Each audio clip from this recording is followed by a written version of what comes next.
Welcome to Wednesday, everyone. This is Nick. Chapter 5.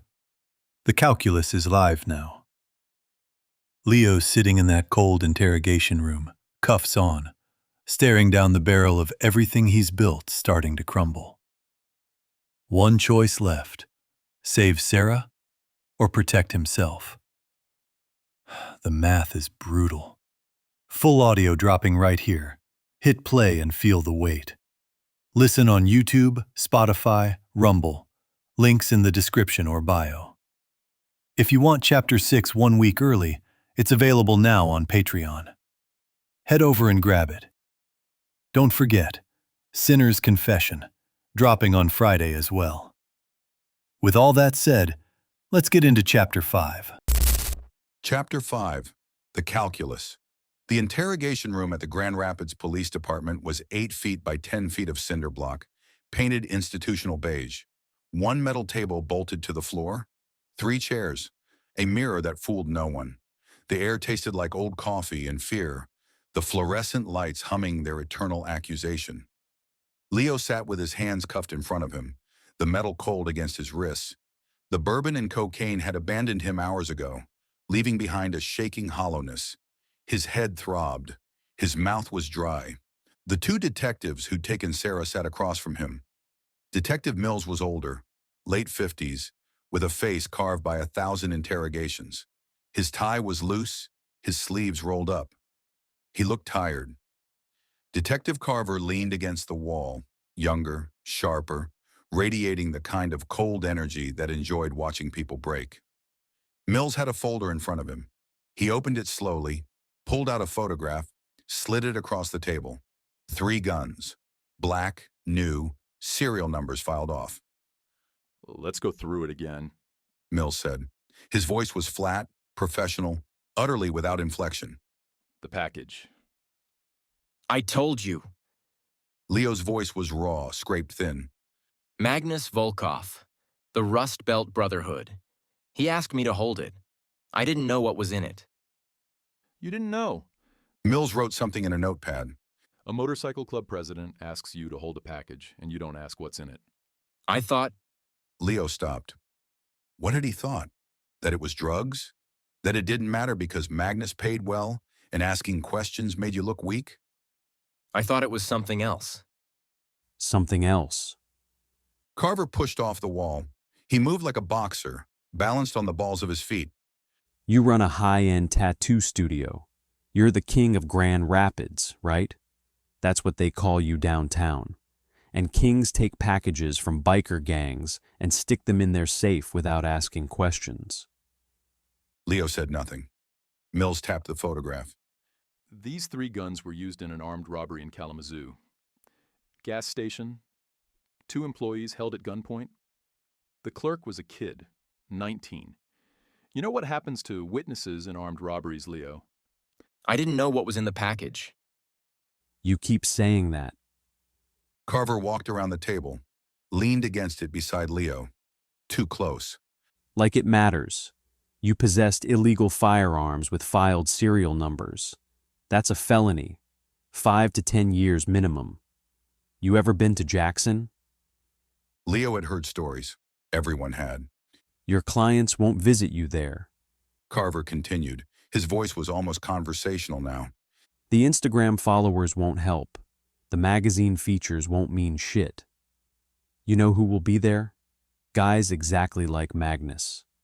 Guys who know you held their guns and then got arrested. Guys who will want to know what you told us.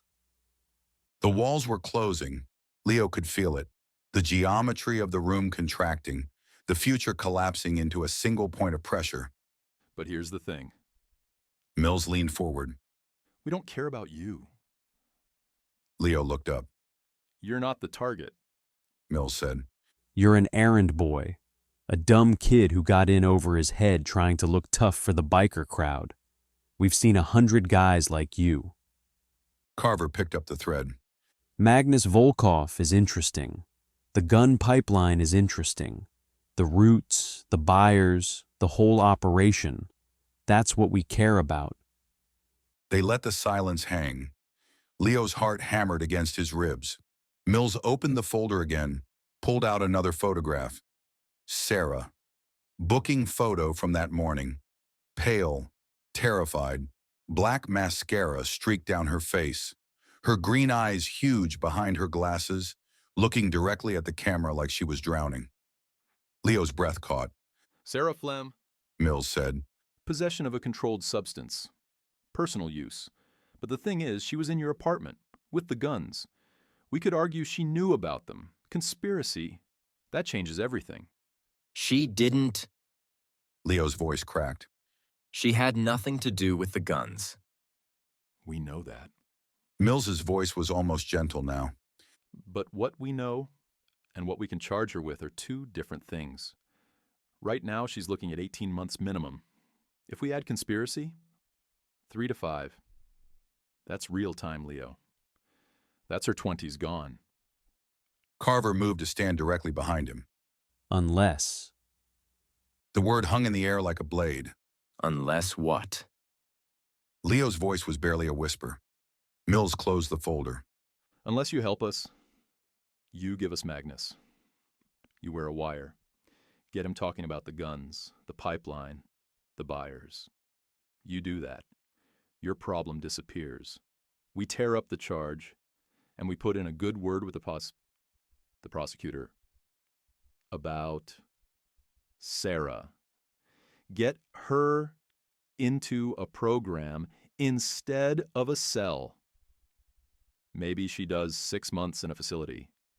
Maybe community service if we make the case strong enough. The offer was a trapdoor opening beneath Leo's feet. You're asking me to wear a wire on Magnus Volkov. Leo turned to look at Carver, then back to Mills. You know what he does to informants. We know what he does to people who get caught. Carver said. Don't get caught. And if I say no? Mills shrugged. Then you go to Jackson for 5 to 10. Sarah goes to jail for 18 months minimum. Maybe longer if we decide to pursue conspiracy. Your shop gets seized. Your equipment, your reputation, gone. And Magnus walks. The arithmetic was brutal and simple. Refuse and lose everything, except and become a weapon aimed at a man who would kill him for betraying the Brotherhood. But Sarah with her green eyes and her dark humor. Sarah who trusted him enough to hold a package, to carry her clutch, to build a life with him. Sarah sitting in a cell right now because he'd been too arrogant, too stupid, too convinced of his own untouchability. What about protection? Leo's voice was hollow. If I do this, what happens after? After Magnus is arrested, you're just another witness. Mills said. We protect our witnesses. For how long?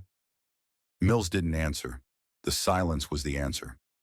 Leo looked at Sarah's photograph again, her face in that moment of absolute terror. He'd done that to her.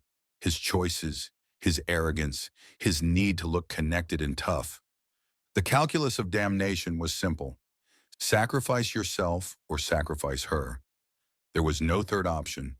Leo's hands were shaking. He pressed them flat against the table, felt the cold metal through his palms. The cuffs rattled. If I do this, He said slowly. Sarah walks. No charges, no time. She goes home. We'll do everything we can. Mills said. Not good enough. Leo's voice was stronger now, desperation sharpening it to an edge. I need a guarantee. I need it in writing. I wear the wire. I get you Magnus talking. Sarah's charges get dropped, not reduced. Dropped. Carver and Mills exchanged a glance. We can't guarantee anything. Mills said finally.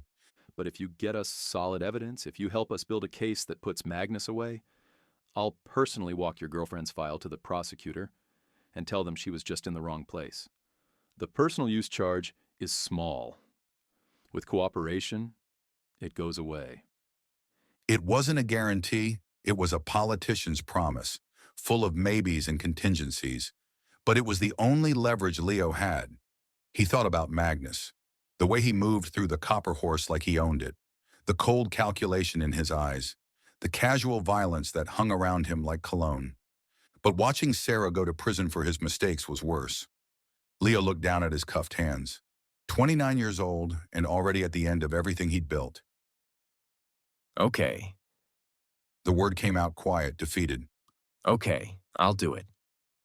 Mills nodded once, pulled a legal pad toward him, started writing. We'll need you to make contact within the next 48 hours. Tell Magnus you need to talk about new arrangements, storage, future deliveries, whatever makes sense. Get him talking about the operation, names, routes, buyers.